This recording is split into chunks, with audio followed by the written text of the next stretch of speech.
So um, take a look at this graph that I've created. So here I have a curve that's represented in purple, and then I have point A and I have point B. And I've calculated the slope of that line at 0.5. Everybody understand that?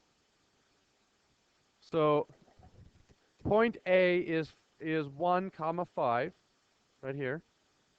Point B is 10 comma, nope, I got those backwards. Oops. So point B is 11 comma 10. If I wanted to find the average rate of change between those 2 points, I would do 10 minus 5, which is 5, and 11 minus 1, which is 10. 5 divided by 10 is 1/2. So that's the slope there. Okay? Without calculating the slope, just by looking at it, how would you know that the average rate of change is positive? Because it's generally going up from left to right. A is lower than B. Okay? Now this is called a secant line. Secant line. Now some of you may remember from trig, we have sine, cosine, and tangent. There's also secant, cosecant, and cotangent. The secant line is named after secant in trig, and you're going to have to go to college to figure out exactly how they're connected, because it's way beyond the scope of this class. But that's where the word secant line comes from. Okay? Now, let's say that I move B closer to A. What's going to happen to the slope? The average rate of change is going to go down. Everybody agree?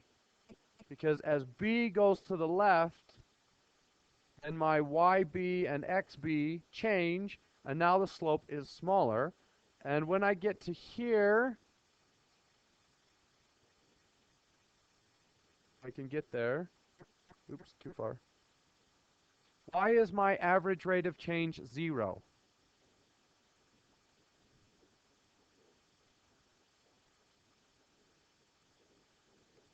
Equal, right, the Y values are equal.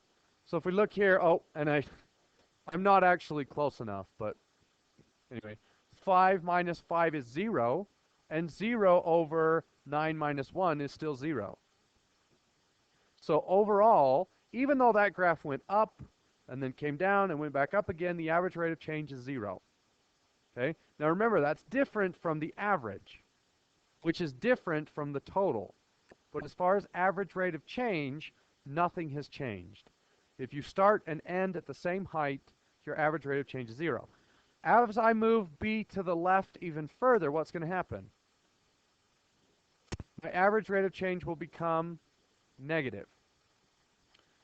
So as I move that across, you can now see that my average rate of change is negative 0.11. Everybody see that? If you look at the line, the slope is down. So the average rate of change is down. All right? As I move B to the left, eventually I'm going to hit that 0 mark again.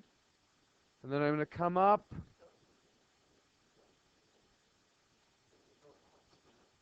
Right, so the average of all of the positive slopes and negative slopes is 0. They cancel out. There are just as many positive, it's not just as many, the weight of the positive slopes is equal to the weight of the negative slopes. Okay, and now we're going to come over here. I now have a slope of 0.91. Now I have a slope of 1.2.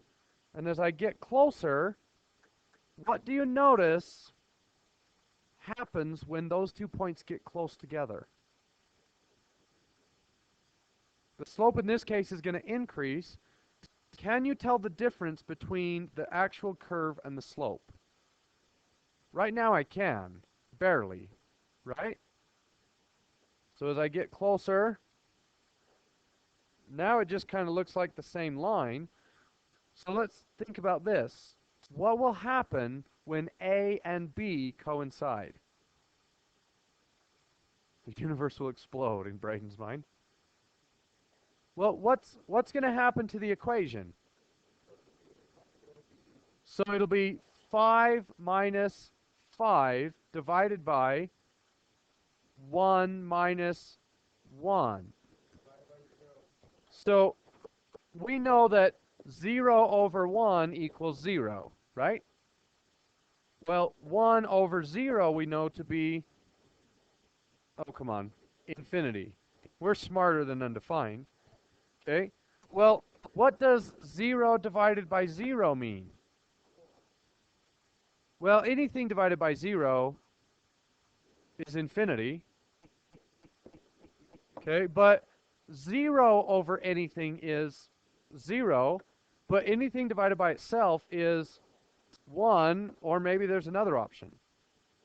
So we don't know at the moment, okay?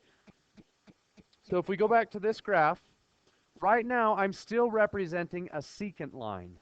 A secant line is any line that connects to a curve at 2 points, okay?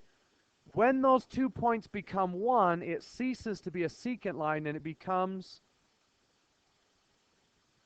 let me show you. Come on. Hang on a second.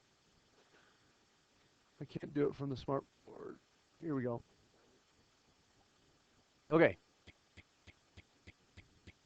So as we move B closer to A, and as they actually coincide,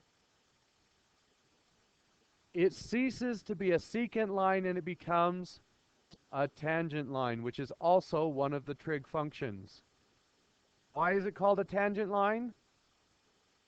Because, well, we have defined a tangent line as a line that only touches at one point, but it directly corresponds to the function tangent in trigonometry.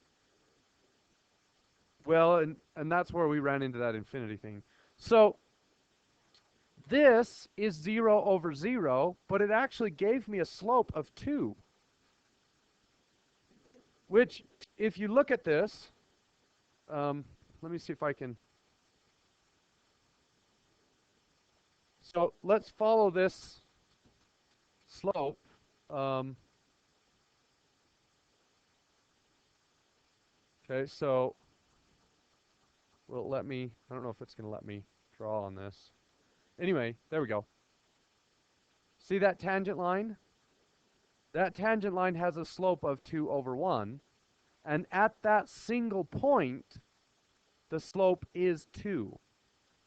That is the first half of calculus. Okay, so we have just learned 0 over 0 equals 2 for that particular graph, right? And that's what calculus does. Now, the calculator has been programmed to understand, hey, 0 over, I mean, it doesn't think about 0 over 0, but it finds the slope of the tangent slope, tangential slope, or however you want to talk about it. But dealing with this is the first half of calculus, because we ended up with 5 minus 5 over 1 minus 1, and that gave us 0 over 0. And we can't divide by 0 because lots of funny things happen. And 0 over 0 is even more funny. So the first half of calculus deals with tangent lines. It allows you to turn that secant line into a tangent, and those distances are zeros, and yet still find what the slope is.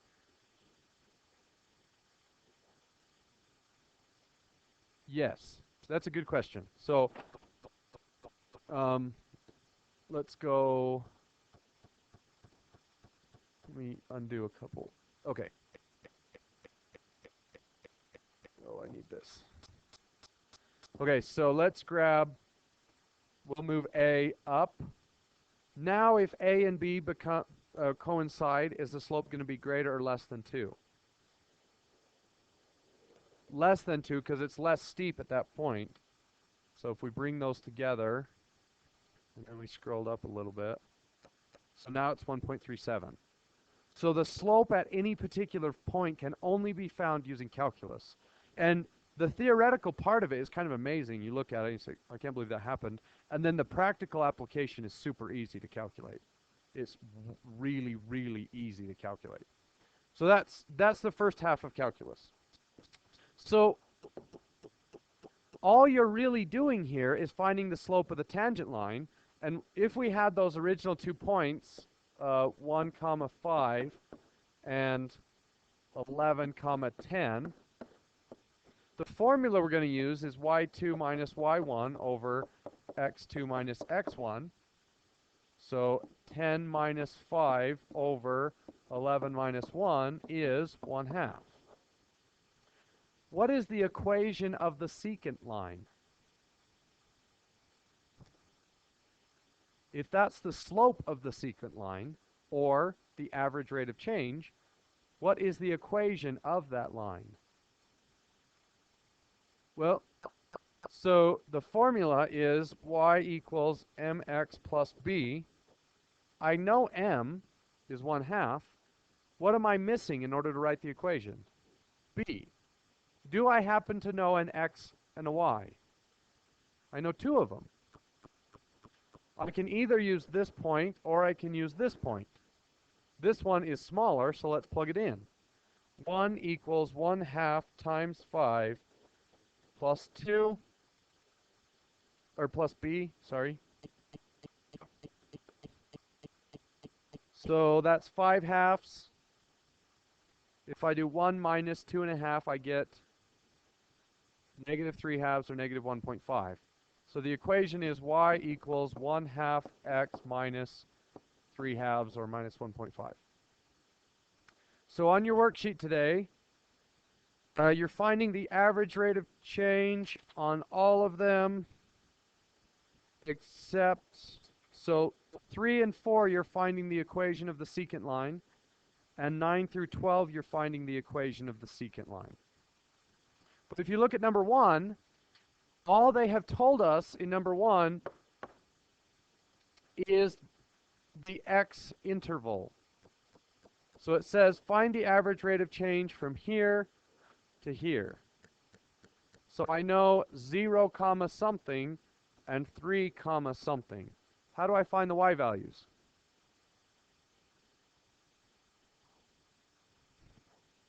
I can either plug them into the equation, or in this case I can look at the graph. That is 0, 1, and that's 3, 7. On number 2, can you look at the graph? Why not? Because they're some very small decimal, and guessing is going to really make your numbers off a long way. So you either plug the numbers in to find the y values, the x's in, or you look at the graph, depending on the graph you're looking at. So on half of them, all you're looking for is the slope. On the other half, you're looking for the equation of the secant line. Okay? Get to work.